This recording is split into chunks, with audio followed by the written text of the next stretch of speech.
এই দেন উনি ওই দেন। আমি যখন নুপুর শর্মার সম্পর্কে আলোচনা করেছিলাম, তারপরে কত মারার হুমকি, আমাকে কতবার ওয়ার্নিং দেওয়া হলো, আর বলা হলো আজকের পর থেকে আপনি বলবেন না वगैरह वगैरह, समझदारों के लिए इशारा काफी है। ওই জন্য তো কালকে রাম প্রতিষ্ঠা, রামের আপনারা দেখেছেন প্রাণ প্রতিষ্ঠা, কালকে কয় তারিখ ছিল? 22 জানুয়ারি। বাবরি মসজিদের জায়গাতে রাম মন্দির নির্মাণ করা হলো। অনেক জায়গা থেকে ফোন আসলো যে মৌলানা সাহেব এই ব্যাপারে কিছু মন্তব্য করবেন, এই ব্যাপারে কিছু বলবেন। আমি একটাই কথা বললাম, জিসকি লাঠি উসকি ভैंस, जिसकी लाठी उसकी भैंस। এর আগে আর আমি কোনো কথা বলবো না, কোনো কথা বলবো না। কিভাবে বলবো ভাই? আজকে তার কাছে পাওয়ার আছে বলে, আজকে তার কাছে ক্ষমতা আছে বলে আমাদের মসজিদকে ভেঙে দিল, আর মসজিদকে ভেঙে দিয়ে সেখানে রাম মন্দির তৈরি করে দেওয়া হলো। হালাকি সুপ্রিম কোর্টের জাজমেন্ট যে রয়েছে, সুপ্রিম কোর্টের জাজমেন্ট যদি আপনি পড়েন তাহলে আপনি দেখতে পাবেন যে সুপ্রিম কোর্টের জাজমেন্টে লেখা রয়েছে, সেখানে রয়েছে সুপ্রিম কোর্টও এটা স্বীকার করেছে যে কোনো মন্দির ভেঙে মসজিদ নির্মাণ করা হয়নি। রাম মন্দির ভেঙে বাবরি মসজিদ নির্মাণ করা হয়নি, এই স্বীকৃতি আর এই কথা সুপ্রিম কোর্টও বলেছে, সুপ্রিম কোর্টও এটা মেনেছে যে বাবরি মসজিদের জায়গাতে কোনো রাম মন্দির ছিল না। তারপরেও সুপ্রিম কোর্ট আস্থার বুনিয়াদে এই ফয়সালা শুনিয়েছে যে সেখানে রাম মন্দির তৈরি করা হোক। যা হোক, আমাদের দেশের সবচেয়ে মানে উচ্চ পদের তিনারা ফয়সালা দিয়েছেন, আমরা মেনে গিয়েছি। তবে হ্যাঁ, আমরা মন থেকে মেনে নিতে পারিনি। আমি এই কথা আপনাদের সামনে বলে যাচ্ছি, সুপ্রিম কোর্ট বলেছে, করে দিয়েছে, সেটি আলাদা বিষয়। তবে আমরা এখনো মানি, আর যতদিন এই পৃথিবীতে বেঁচে থাকবো, আর এই ভারতবর্ষে একজন মুসলিম যতদিন পর্যন্ত বেঁচে থাকবে, সবাই জানবে, সবাই বলবে যে ওই জায়গাতে আমাদের মসজিদ ছিল, আমাদের মসজিদ ভেঙে এখানে রাম মন্দির তৈরি করা হয়েছে। এটা আমরা সবাই জানি, আর আমরা সবাই মানি, আর কিয়ামত পর্যন্ত আমরা জানবো এবং আমরা মানতেই থাকবো। এতে কোনো সন্দেহ আছে? এতে কোনো সন্দেহ নাই। তাহলে জিসকি লাঠি উসকি ভैंस। তবে একটা কথা আমার মাথায় উঠে আসে না, প্রাণ প্রতিষ্ঠা এই ভাষাটা মানে জানেন? কারণ সেখানে কালকে রামকে জীবন দেওয়া হয়েছে, সেখানে রামকে জীবিত করা হয়েছে। মানে এতদিন রামজি পৃথিবীতে বেঁচে ছিল না, কালকে জিন্দা হলো। আর আমি কালকেও প্রোগ্রামে এই কথা বলেছি, আজকেও আমি আপনাদের মাধ্যম দিয়ে এই কথা বলে যাচ্ছি। এই তোমরা শুনে রাখো, তোমরা রামের নাম নিয়ে শত শত মুসলমানকে তোমরা হত্যা করেছো। এই তোমরা শুনে রাখো, তোমরা রামের নাম দিয়ে শত শত মুসলিম ঘরের মেয়েদের উপরে তোমরা অন্যায় অত্যাচার করেছো। তোমরা শত শত নিরীহ মানুষকে তোমরা মব লিঞ্চিং করে মেরেছো। এবার তোমরা সাবধান হয়ে যাও, রাম কিন্তু এবার জীবিত হয়ে গেছে, তোমাদের কাউকে কিন্তু ছাড়বে না। এক এককে হত্যা করবে এবং এক এককে বধ করবে। কারণ রাম উনি কোনদিনই দেখতে পারবেন না যে উনার সামনে কোনো মানুষের উপরে অন্যায় করা হোক, আর উনার নাম নিয়ে কোনো মানুষকে হত্যা করা হোক। এই জিনিসকে রাম কোনোদিন সমর্থন করবে না। তাহলে এতদিন জীবিত ছিলেন না বলে কাজ চালিয়ে নিয়েছে। আজকের পর এবার তোমাদের খবর কিন্তু তোমাদের ভগবান, তোমাদের রাম কিন্তু তোমাদেরকে নেবে। এবার কিন্তু তোমরা সাবধান হয়ে যাও। তাহলে কথাটা ওই জায়গা থেকে উঠে আসলো, কন্যা সন্তানকে হত্যা করা হতো। এই বিজেপি সরকার 2014 পরে এসছে, সরি 2014, হ্যাঁ 2014, ঠিক 2014 পরে বিজেপি সরকার আসছে। তখন একটি নারা লাগানো হয়েছিল, বেটি বাঁচাও বেটি পড়াও, বিজেপি সরকার থেকে, ওদের তরফ থেকে। তো এরা এই যে কিছু গোবার ভাগ মানে গোমূত্র যারা পান করে, কত যে ভালো লাগে আল্লাহ পাকি ভালো জানে। তো এরা বলছে যে দেখো, নারীকে অধিকার তো আমরাই দিয়েছি, বিজেপি সরকার নারীকে অধিকার দিয়েছে, কিন্তু বোকারা জানেই না কে তোরা তো 2014 পরে নারা লাগিয়েছিস, ইসলাম 1400 বছর পূর্বে নারা লাগিয়েছে, 1400 বছর পূর্বে নারা লাগিয়েছে কি যে তোমরা বেটিকে বাঁচাও। আর ইসলাম বলেছে ওয়াইদাল মাউতাতু কুতিলাত বিআইয়ি যামবিন কুতিলাত, কে কাল কিয়ামতের দিবসে যদি তুমি তোমার কন্যা সন্তানকে হত্যা করে দাও, এখানে কন্যা সন্তান হোক বা ছেলে সন্তান হোক, যদি তোমরা হত্যা করে দাও, কাল কিয়ামতের দিবসে তাদেরকে জীবিত করে আল্লাহ তাবারক ওয়া তাআলা তাদেরকে জিজ্ঞাসা করবে যে বলো তোমাকে কিসের বিনিময়ে হত্যা করা হয়েছে। তাহলে বুঝতে পারা গেল কন্যা সন্তান হত্যা করাও কিন্তু মহাপাপ। কথা বুঝে এসেছে? এবার আরেকটু আগে আসেন, এবার পয়েন্টগুলোর দিকে আমি আপনাকে নিয়ে যাই। আচ্ছা, আরেকটা কথা আমি আপনাদের সামনে বলি। বহুদিন থেকে আপনাদের এখানে আসিনি, তাই জানি না আপনারা কতক্ষণ শুনবেন। আপনারা আমাকে একটা সময় দেন, কতক্ষণ পর্যন্ত আপনারা আমাকে শুনবেন। যেভাবে শুনবেন আমি সেভাবে ডিফাইন করে আপনাদের সামনে বিষয়টিকে নিয়ে যাব ইনশাআল্লাহ। আচ্ছা, শুনবেন তাহলে? মাশাআল্লাহ।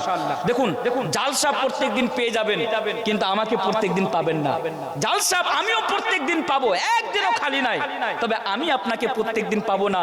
তাই সময়টাকে গনিমত মনে করে হলেও আজকে একটু ভালো করে আপনারা শুনে যান ইসলাম নারীকে কি অধিকার দিয়েছে। আচ্ছা, এখানে একটা প্রশ্ন, 1400 বছর পূর্বে নারীকে কন্যা সন্তানকে হত্যা করা হতো, এখন কি হত্যা করা হয় না?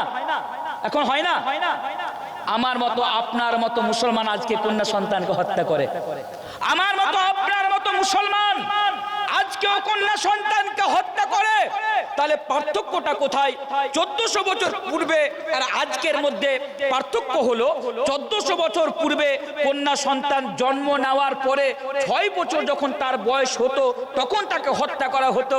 আর আজকে মুসলমানেরা কন্যা সন্তান যখন মায়ের গর্ভে থাকে, কন্যা সন্তান যখন মায়ের পেটে থাকে, তখন তাকে হত্যা করে দেওয়া হয়। এই শোনো, যারা 1400 বছর পূর্বে কন্যা সন্তানকে হত্যা করেছে তাদেরকে যেভাবে প্রশ্ন করা হবে, আজকে আপনি আপনার কন্যা সন্তানকে বা সন্তানকে আপনি যেভাবে হত্যা করছেন, এই ব্যাপারেও কাল কিয়ামতের দিবসে তাকে জিজ্ঞাসা করা হবে। তাই আপনি হয়তো দুনিয়াতে বেঁচে যাবেন, দুনিয়াতে কেমন ভাবে বাঁচবেন? আপনি মনে করেন দুটি সন্তান নিতে চান। আজকে আমাদের মেন্টালিটি, প্রত্যেককে আমি প্রত্যেককে উদ্দেশ্য করে আমি এই কথাটি বলছি। আজকে আমাদের মেন্টালিটি দুটোর বেশি সন্তান নিব না। কে ঝামেলা পুষতে পারবে? দুটোর বেশি ওই যে নারা লাগিয়েছে হাম দো হামারে দো, আমরাও আজকে সেটাকে ফলো করে আমরা বলছি এখনো বিয়ে হয়নি, এখনো মানে বিয়ে হয়নি, এক অপরকে ভালোবাসছে। এখানে কথা বলবেন না, পিছনে কে কথা বলছেন? জোরে, পিছনে জোরে কথা বলবেন না। হ্যাঁ, এখনো বিয়ে হয়নি।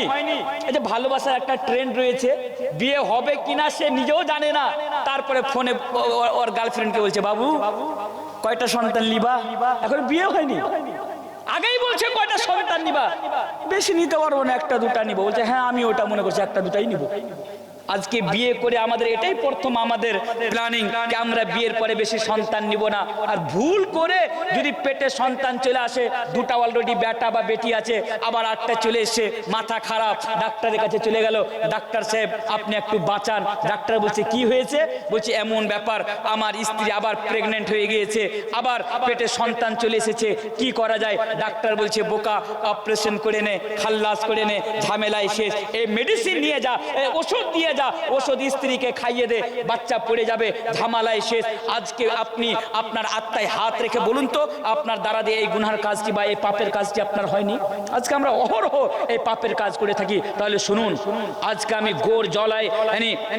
জোর গলায় আমি এই কথা আপনাদের সামনে বলে যাচ্ছি, 1400 বছর পূর্বে যারা হত্যা করেছে তাদেরকে যে রূপ প্রশ্ন করা হবে, আপনিও যদি কোনো মেডিসিনের মাধ্যম দিয়ে বা অপারেশনের মাধ্যম দিয়ে বা অন্য কোনো জিনিসের মাধ্যম দিয়ে আপনার সন্তানকে পেটের ভিতরে যদি ধ্বংস করেন, তাকে যদি মেরে দেন, তাহলে সেই পাপ, সেই অন্যায় আপনার দ্বারা দিয়েও হলো। আর কাল কিয়ামতের দিবসে আল্লাহর কাঠ ঘরায় আপনাকে দাঁড় করিয়ে ওই সন্তানকে জিজ্ঞাসা করা হবে যে বলো তোমাকে কিসের বিনিময়ে হত্যা করা হয়েছিল। তাই সাবধান হয়ে যান। তাহলে বুঝতে পারা গেল ইসলাম এখানেও নারীকে অধিকার দিয়েছে। এবার আসেন অধিকারগুলো কি কি বা কি মর্যাদা দিয়েছে, আমি একটু আপনাকে সেদিকে নিয়ে যাই। 3টি পয়েন্ট, বেশি নয়, 3টি পয়েন্টের উপরে আজকে আমি আপনাদের সামনে আলোচনা করব। কি? মেয়ে স্ত্রী এবং মা, এই তিনটি জিনিস আজকে বুঝে নেন। মেয়ে, আপনার বাড়িতে যদি মেয়ে থাকে, স্ত্রী থাকে এবং মা থাকে, আমি মনে করি প্রত্যেকের বাড়িতে মেয়ে না থাকলে স্ত্রী আছে, স্ত্রী না থাকলে মা আছে। এই তিনটি জিনিসের মধ্যে রয়েছে, তাই এই তিনটি জিনিসকে সামনে রেখে এবার আমি আপনার সামনে বলে যাই। প্রথম নাম্বার জিনিস কন্যা সন্তান, বেটি সন্তান, বেটিকে ইসলাম কি অধিকার দিয়েছে। আচ্ছা, হাদিসগুলো বলার পূর্বে একটা উদাহরণ দিয়ে আমি আপনাকে কথা বুঝাই। চায়ের দোকানে একজন লোক বসে আছে, আপনাদের কি বলে শাহবাজপুর স্ট্যান্ডে যে চায়ের দোকানগুলো রয়েছে, চায়ের দোকানে একজন লোক বসে আছে। বসে থাকার পরে উনি বলছেন যে ভাই, আমার জীবনে টেনশন বলে কোনো জিনিস নাই। বলছে কেন? বলছে দেখো আমার 5টা বেটা আছে।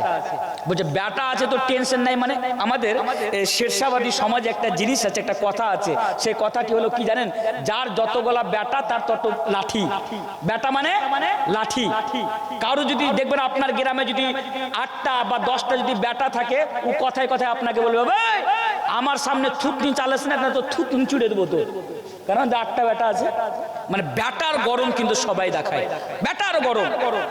গরিব মানুষ আছে, তার উপরে অন্যায় অত্যাচার করছে, ওরা কিছু বললে বলছে 8টা বেটা আছে তোকে পুঁতে দিবে মাটিতে, লক করে থাক। মানে নিজে কিছু করতে হবে না, বেটার গরম। এরকমই চায়ের দোকানে বসে উনি কিন্তু অ্যাটিটিউড নিয়ে উনি বলছেন আমার কোনো টেনশনই নাই। কেউ প্রশ্ন করলো কেন টেনশন নাই? বলছে ভাই আমার 5টা বেটা, একটা সরকারি মানে হাই স্কুলে চাকরি করে, একটা প্রাইমারি স্কুলে চাকরি করে, একটা দুবাইয়ে থাকে, একটা কাতারে থাকে, 4টা হয়ে গেল। আর একটা বাড়িতে জমি জায়গা দেখাশোনা করে। 4 দিক থেকে টাকা আসে, আর আমি শুধু বসে বসে খাই, বসে বসে খাই। আমার টেনশন বলে কোনো জিনিসই নাই। ওরই পাশে আর একটা লোক আছে, ওর কথা শুনে কিন্তু মাথাটা নিচু করে নিয়েছে। ওকে বলছে ভাই তোমার মাথাটা নিচু হলো কেন? ওর কথা শুনে বলছে কি বলবো ভাই, দুঃখের কথা, আমার কপালটা ফুটো হয়ে গেছে। বলছে কপাল ফুটো হয়ে গেছে মানে? বলছে তো আমার বাড়িতে একটাও বেটা নাই, খালি বেটি আর বেটি, বেটি আর বেটি, বেটি আর বেটি। বড় টেনশনে পড়ে গেলাম যে এতগুলো বেটির কিভাবে লালন পালন করব, একাই মানুষ, একাই কামাই, কিভাবে বেটিগুলোকে লেখাপড়া করাবো, কিভাবে বিয়ে শাদী দিব, এই টেনশনে আমার রাত্রে ঘুম আসে না। তাহলে বুঝতে পারা গেল আজকেও কিছু মুসলমান তার মেয়েকে বোঝ মনে করে, কিছু মুসলমান তার মেয়েকে ভারী মনে করে। তাই আসেন আমি আপনাকে বলে যাচ্ছি, শুনুন, আপনার বাড়িতে যদি 14 গুন্ডা বেটা থাকে, এক গুন্ডায় কটা হয়? 4টা গুন্ডা, এক গুন্ডা মানে 4টা। তাহলে যদি 14 গুন্ডা বেটা হয় তাহলে কটা হলো? আচ্ছা 56টা।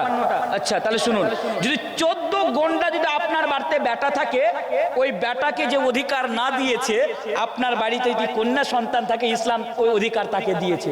প্রমাণ হাদিসগুলো এবার আপনি আপনার সামনে রাখি। আল্লাহর রাসূল জনাবে মুহাম্মদুর রাসূলুল্লাহ সাল্লাল্লাহু আলাইহি ওয়াসাল্লাম বলছেন, এই তোমরা শুনো, তোমরা তোমাদের কন্যা সন্তানকে বোঝ মনে করো না, তোমরা তোমাদের বেটিকে বোঝ মনে করো না। মান আলা জারিয়াতাইনি হাত্তা তাবলুগা জা ইয়াউমাল কিয়ামা আনা ওয়া হুয়া ওয়া দাম্মা আসাবিহু। অন্য হাদিসের মধ্যে আল্লাহর রাসূল জনাবে মুহাম্মদুর রাসূলুল্লাহ সাল্লাল্লাহু আলাইহি ওয়াসাল্লাম বলছেন কে মান আলা জারিয়াতাইনি দাখালতু আনা ওয়া হুয়াল জান্নাতা কাহাতাইন ওয়া আশারা বিউসবিহি। এই দুটি হাদিসকে সামনে রেখে আমি বেটির ফজিলত বর্ণনা করছি। আল্লাহ রাসূল বলছেন যে আপনার বাড়িতে যদি 2টি বেটি থাকে, 2টি বেটি, আর ভালো করে যদি আপনি আপনার বেটির লালন পালন করে নিতে পারেন, ভালো করে শুনবেন, খুব ইম্পর্টেন্ট কথা বলে যাচ্ছি, প্রত্যেকের বাড়িতে বেটি রয়েছে। আপনার বাড়িতে যদি 2টি বেটি থাকে, আপনি যদি ভালো করে ওই বেটি দুটো লালন পালন করে দিতে পারেন, তাহলে আল্লাহ রাসূল বলছেন যে আপনি আর আমি, অর্থাৎ আল্লাহর রাসূল কাল কিয়ামতের দিবসে একবারে পার্শ্বে পার্শ্বে থাকবেন। যেমন এই 2টি আঙ্গুল যেভাবে আপোষে একদম পাশাপাশি বা আপোষে মিলে আছে, সেই রূপ আপনি আর আল্লাহ রাসূল থাকবেন। আর একটি হাদিসের মধ্যে বলছেন যে মান আলা জারিয়াতাইনি দাখালতু আনা ওয়া হুয়াল জান্নাতা কাহাতাইন। আপনার বাড়িতে যদি 2টি বেটি থাকে আর আপনি যদি ভালো করে লালন পালন করে নিতে পারেন, আহা আল্লাহু আকবার, কি অধিকার দেওয়া হচ্ছে আপনার বাড়ির ওই কন্যা সন্তানকে। আল্লাহ রাসূল বলছেন আপনি আর আমি, অর্থাৎ আল্লাহ রাসূল জান্নাতে পাশাপাশি থাকবেন। বলুন এর চেয়ে বড় বেটির ফজিলত আর কি হতে পারে? তাই তো আমি একটা কথা বলেছিলাম যে প্রত্যেকের বাড়িতে কন্যা সন্তান জন্ম নেয় না, প্রত্যেকেরই বাড়িতে কন্যা সন্তান জন্ম নেয় না। ওই বাড়িতে কন্যা সন্তান জন্ম নয় যেই বাড়িতে আল্লাহ তাবারক ওয়া তাআলার অশেষ রহমত এবং অশেষ নিয়ামত যে বাড়িতে থাকে, সেই বাড়িতেই আল্লাহ তাবারক ওয়া তাআলা কন্যা সন্তান জন্ম দেয়। হে মুসলিম সমাজ, তোমার বাড়িতে যদি বেটি না থাকে, আল্লাহর কাছে দোয়া করো যাতে আল্লাহ তাবারক ওয়া তাআলা তোমার বাড়িতেও একটি কন্যা সন্তান জন্ম দেয়, কারণ কন্যা সন্তানের ফজিলত অনেক বেশি ফজিলত। কতটা ফজিলত আসেন, আর একটি হাদিস আমি আপনার সামনে তুলে ধরি। হযরত আয়েশা রাদিয়াল্লাহু তাআলা আনহা উনি বলছেন, একদিন আমি বাড়িতে আছি, হাদিসটি শুনেন। হযরত আয়েশা রাদিয়াল্লাহু তাআলা আনহা বলছেন, একদিন আমি বাড়িতে আছি, আল্লাহ রাসূল বাড়িতে উপস্থিত নাই।